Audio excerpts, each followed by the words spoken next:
All right. I think we are live officially. So fun. Welcome, everyone. If you're already tuning in, congratulations. If you're just finding this, we'll give some time for some folks to tune in and click on the link. So in the meantime, if you want to use the comments section and list where you're tuning in from, and since we are a food safety organization, what is your favorite food? We'd like to hear from you.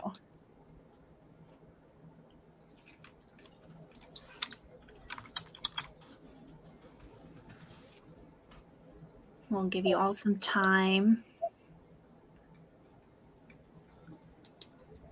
Oh, Dr. Shauna Henley from Cockeysville, Maryland. Howard, where are you zooming in from? I am zooming in from Cincinnati, Ohio. Fantastic. I'm just up the street from you near Columbus, Ohio as well. But we're a DC-based organization, so we're so glad to have people from all across the country able to join us today. Go ahead if you're just catching this live stream. We're just waiting for people to tune in. So if you want to leave in the comments your favorite food, where you're tuning in from, we'd love to hear that. And then we'll get started shortly.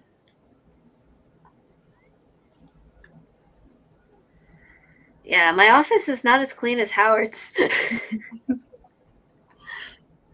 Dr. Henley, it's not about the cleanliness of the office.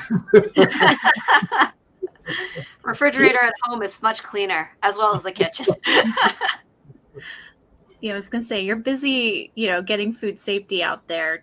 You need to have all the papers around to help you with that. Oh, it's like all program storage right now. And I have 2 offices, so extra storage. Yeah. Well, and speaking of refrigerator cleaning, for those who are just joining or those who have already joined us, hopefully you've disposed of those Thanksgiving leftovers by now as a food safety concern. Yeah, go ahead and use comments to let us know, where you're from, which state, your favorite food. Right now, I'm really obsessed with hot chocolate. I don't know, Dr. Henley, do you have anything that you're fixated on? I don't think I'd say fixated, but I always love ice cream and yogurt. So, and pineapple. So those are probably the ones that I always like.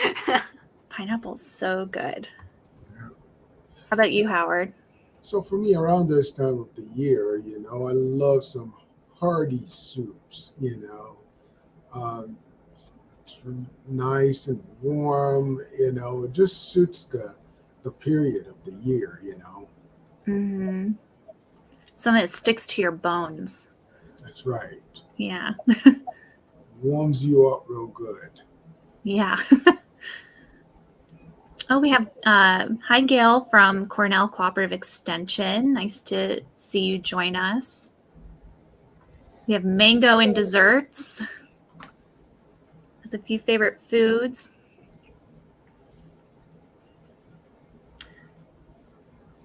Fantastic. And I know it seems like we're just sitting around, but we're giving some people time to tune in. We'll get started in about 2 minutes. And so if you're just catching onto this link, feel free to let us know where you're tuning in from, and some of your favorite foods.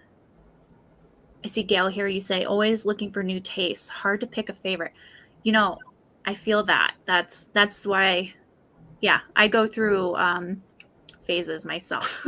I always want something new. Would you consider yourself a foodie, Howard?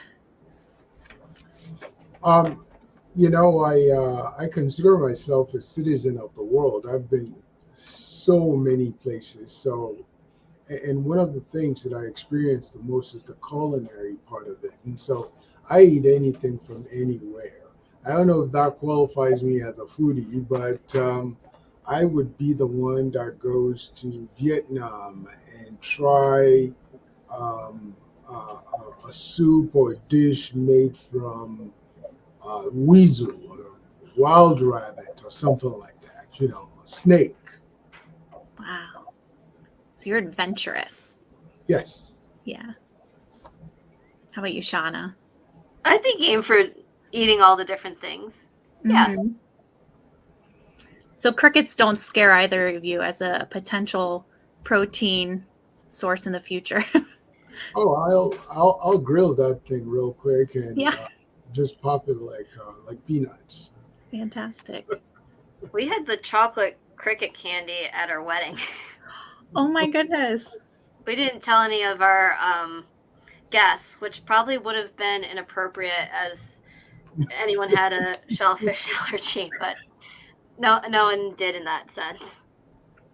Oh, wow. Oh, I have so many questions about this that I want to ask you about. I might have to connect with you offline about that experience, if, what you heard from your guests. But we'll go ahead and get started. If you're just tuning in, go ahead and leave in the comments where you are catching this live from. And if you'd like to share your favorite food or favorite food for now, we'd love to hear that. So we'll go ahead and get started. My name is Britanny Saunier. I'm the Executive Director of the Partnership for Food Safety Education. And I am joined today by two amazing, incredible food safety leaders. We have Howard Popoola and Dr. Shauna Henley with us, co-chairing the 2023 Consumer Food Safety Education Conference. So I'll allow you two some time to introduce yourselves. Howard, why don't you kick us off? Good morning, good afternoon, good evening, wherever you are joining us from. My name is Howard Popoola. I'm the current Vice President of Corporate Food Technology and Regulatory Compliance at the Kroger Company. We are a unique retailer and manufacturer of food items in the United States. We come across as a Kroger company, but very many of our stores are represented under different banners. King Supers in the Colorados, Harris Teeter. We also have Fred Meyer's out in the Pacific Northwest and QFC all over the place. I am also, as Brittany said, the co-chair for the 2023 conference. Happy to be here. Thank you, Howard. Shauna? Thanks for inviting me, Brittany. So I'm a family and consumer science agent with the University of Maryland Extension, and I cover the greater Baltimore area. And I'm really excited and honored to be a co-chair for the upcoming conference. It's been a long time coming since we'll be back in person, so I'm really excited for that part. Thank you. And also for serving on our board of directors as well. And so we really appreciate both of you and your leadership and service in this program development, helping us raise awareness around why this conference is important, which is why we're here today to share jointly with you all, what is the 2023 Consumer Food Safety Education Conference? What the heck is that thing? And it's a one-of-a-kind conference, frankly. It's the only conference in the U.S. dedicated solely to Consumer Food Safety Education Conference, Consumer Food Safety Education. It's designed for health and food safety professionals to come and learn effective strategies on how to influence food handling behaviors and hand hygiene behaviors. And so it is a diverse event with topics on communication strategies, the latest science and research, effective programming and putting that into place. A pretty important conference. So we hope that you'll join us and register. If you have any questions about the conference, we are taking questions today. So feel free to use the comment section to leave a question about the conference. And if you happen to catch this after we broadcast live, go ahead and leave a question and we'll do our best to get back to it and answer you. So, Shauna, why why are you deciding to co-chair this conference? Why is this conference exciting for you? For a while, I've really been a fan of this conference because it does allow people like myself or folks interested in food safety education to really get a well-rounded grasp of the breadth of what folks are doing across the United States and just new tools of the trade. So I know we have Dr. Cynthia Bauer coming in to talk about health literacy, and that's something that spans across any discipline. Similarly, we have had folks in the past that talked about different health belief models and theories. So again, all sorts of great tools that can be applied in other areas. But again, we're just taking it and running with it with food safety education. Great. Yes, definitely a great place, as you said, to get new tools and really to come together too and collaborate and share ideas. Howard, what is something that stands out for you about this conference? So when you look at the company I work for, the Kroger company, we've got 2,500 stores out there. We are the last mile, from where the food goes to the consumer's home. We can do everything that we can inside of the stores to keep food safe, to help our consumers, our customers, to have a great experience with the food. But if those were not carefully handled, people would get sick. This is a great opportunity for us to help consumers to understand, what are those critical things that needs to be done in order to have a great experience when they come to the store and buy food and take them home. We've got several examples that we can point at because when consumers come into the store, they're thinking about the experience that they're going to have with the food. But it's the same consumer that would take, a ready-to-eat item in a 90-degree weather, place them in the car and go on another ride, maybe to take their kids to a football game or something like that, not really understanding the implication of that. I see this conference as helping to project that message that we want to send to consumers on how to properly handle food and reduce the number of incidents of foodborne illnesses here in the United States and ultimately worldwide. Yeah, I think you hit the nail on the head there, Howard. Ultimately, the goal of this conference is to help reduce incidences of foodborne illness, empowering people, those who have direct connection to their communities and to consumers, looking at that last mile and just helping you be effective at getting some of those important handling messages across in an effort to reduce illness. So yeah, I think you hit that right on the spot there, Howard. So we've talked a little bit about some of the programming and why this event is unique. Some other highlights of the conference, we will be offering continuing education units.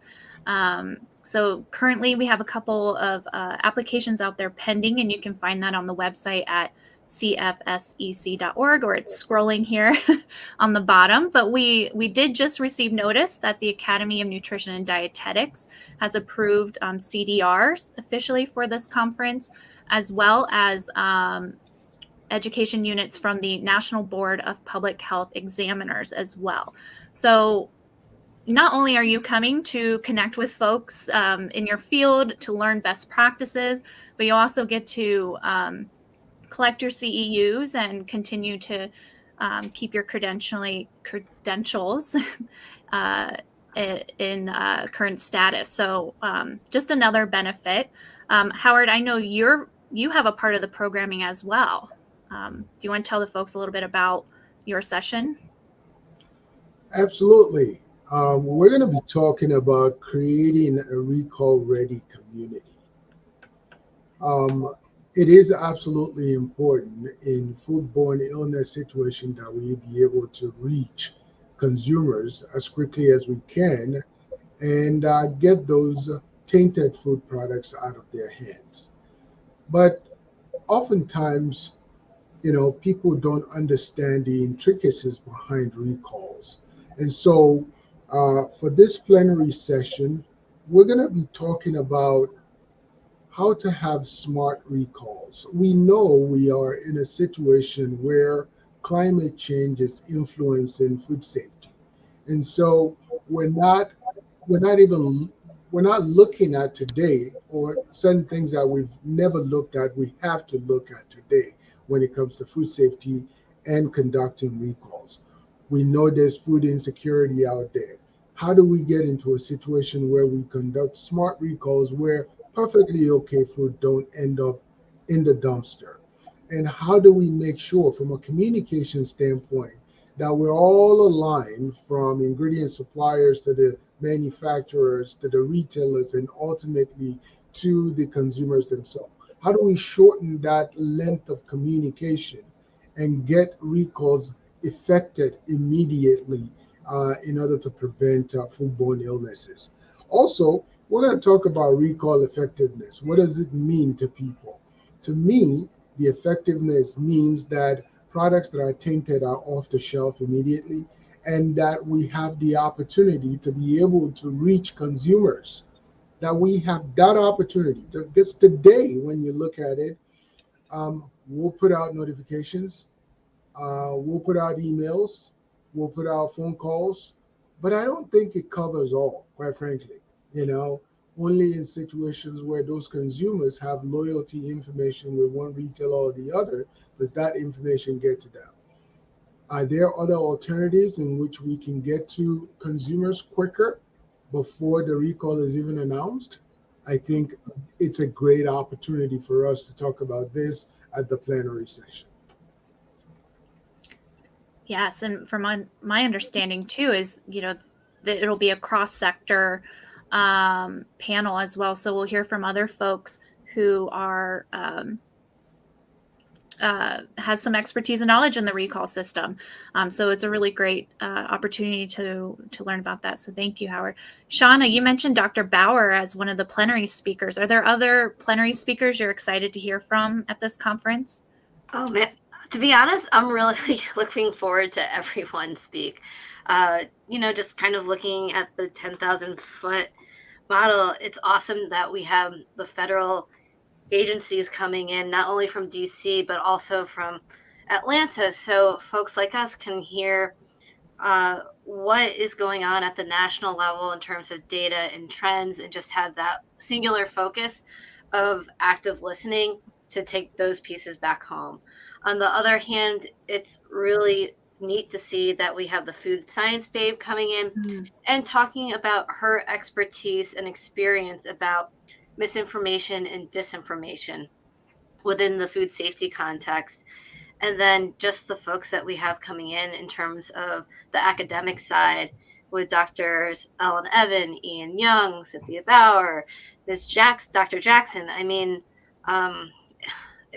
the tagline is having everyone at the seat at the table. So I feel like you all have done a great job getting a diverse group of speakers with experiences and expertise for everyone to learn from. Yes, and I'm particularly interested in hearing from Dr. Garth Graham, who will be opening for us day one, March 2nd. He heads up YouTube's health communications, and so he'll be sharing a lot about the social determinants that they take into consideration on the platform, and some of the insights of how people receive health information, which is valuable to when you're working with communities and having to share food safety education information. So great program. So we'll go ahead and wrap up here soon, but if you have any questions, go ahead and leave it in the comments. We'll get to them, I promise. We'll give you a personalized response. But I do want to remind you all to please register. The registration rates do go up in January, I believe January 2nd. So right now it's the best rate you'll get before this last bump. So go ahead and register at CFSEC.org. It's also scrolling. And anything else, Howard and Shauna, you want to share about this conference? Well, we hope to have a lot of people be part of this conference, because the individuals who attend this conference are the ones that we rely on to help us pass that education on to the consumers. And so we look forward to having everyone on board. There's going to be a whole lot of things, a whole lot of knowledge to be shared, a whole lot of best practices to be shared. And so I look forward to seeing everyone. And I would add to the tracks and the presentations, including the abstracts, are really ones I'm kind of sad that I might have to make hard choices of which ones to go to that overlap. So I hope other people find those hard decisions of which ones to go to. But the good thing is you have the poster section where you can hopefully catch some of those people to either talk more about the presentation you weren't able to see or extra details that you weren't able to ask during that presentation time. Yes, exactly. And I'm also remembering we have pre-conference workshops as well. So, for example, the FDA is hosting a Closer to Zero session on March 1st, just designed for you to come and get some one-on-one education on their action plan. So, and other pre-conference events as well. So please join us. We're all looking forward to seeing you there. And have a wonderful day. Thanks for tuning in today. We'll see you soon. It's going to be March before we know it. Yeah, for sure. Thank you all.